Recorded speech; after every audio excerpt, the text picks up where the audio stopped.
Aloha, Chair Kama and council members. Yes. My name is Caitlin Miller, testifying on behalf of Maui Vacation Rental Association.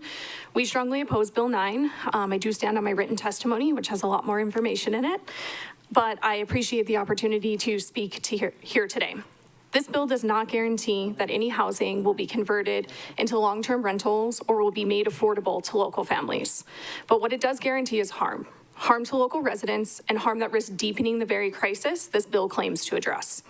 The people most directly impacted by this bill are not the wealthy investors.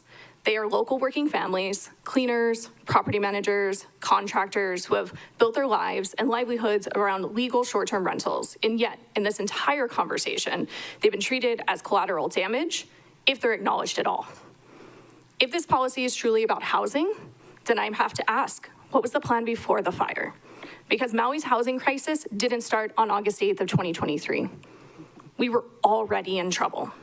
And instead of bold action like down payment assistance programs, ADU support, or mixed income housing developments, the council and administration are choosing a ban that you, Hero, says could wipe out up to 3,800 jobs and $1 billion in economic activity.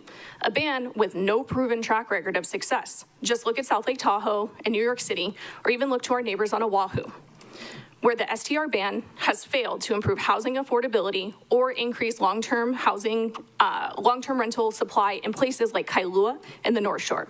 A ban that removes opportunity with no safety net for those residents it will impact. If STR removal is just one tool, then show us the others. What are the programs? Where's the implementation plan? Let's be honest, the people of this island did not choose to build itself around tourism. The state and the county did. But now, when the local people try to legally participate in that system by managing a unit, cleaning a condo, or renting out part of their home, they're being told they no longer belong. This isn't just economic inequity, it's hypocrisy. And it sends a message that local participation in the visitor economy is only welcome if it's within a narrow, politically acceptable box. We've now seen 3 economic studies, commissioned or conducted, on this very issue. We were told that the data would be an important part of this conversation, but when the results didn't align with the narrative, the studies were dismissed.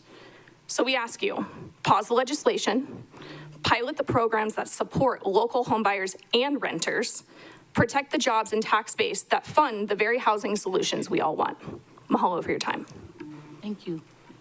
Members, questions for our Member Rollins Fernandez and then Member Bolton. Mahalo, Chair. Aloha, Ms. Miller. Mahalo for your testimony. In your testimony, you cited some examples of recommendations that you would like to see enacted, which leads me to assume that you are not aware of our down payment assistance program, our deferred payment loan program, and rental assistance programs. It's not something you're aware of? So I am aware of some of them, although I've talked to Lahaina residents and other people who the very narrow scope of what those programs approve don't fit for most people. So what I'm asking is to expand those programs. I know every council member here at Hawaii State Association of Counties in September of last year sat through Kim Bell Williams of Eagle County, Colorado, their presentation where they demoed 5 to 6 different programs, which I outlined in my testimony, which I think could be expanded upon greatly here in Maui County, because we have considerably more funding than they do in Eagle County. Mahalo for that clarification. I don't disagree. Just in your testimony, it sounded like you said it doesn't exist. So you're saying to just, you would ask that we expand those, and I agree.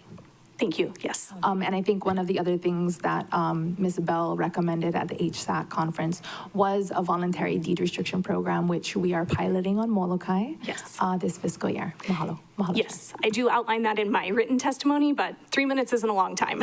Yeah. Member Bolton? Thank you, Chair. Thank you, Ms. Miller, for your testimony. Just wanted to clarify, you said you're testifying on behalf of MVRA. Did you say your role? I'm the executive director. Okay. And then thank you for outlining in your written testimony about like the In Good Deeds program. Did you testify when we had the deed restrictions and like that talk? Because I mean, it's great that you guys come here and testify for that, but we didn't see the same kind of outpouring of support.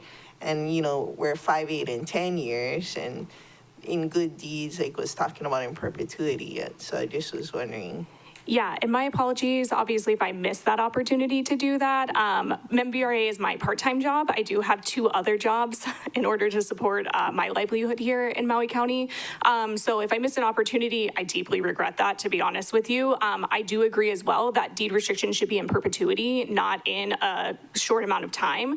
That is outlined in Kim Bell Williams' presentation, and I think all of the programs that she outlined, we could implement tomorrow if we did it, or to expand what's already existing. Just want to clarify, so if we weren't to phase out short-term rentals, we should go full steam ahead in affordable in perpetuity, or both, or whatever. Absolutely. I think that the housing crisis is not a matter of opinion, it's a fact. And so we have to look at all of the different opportunities there in order to correct that. I truly feel that if phasing out the short-term rentals would solve the housing problem tomorrow, I would not be standing here testifying against Bill 9. I would have a different opinion. But the concern is that that's not what it's going to do, and it's going to harm people that are most vulnerable, even outlined by UHERO. And I understand that UHERO is a research economic establishment, but the other 2 economic studies that were done are done by people who are economists, and that's their full-time job, and they work with the state of Hawaii to create the DBET numbers and all of the things. So it's worth considering those as well.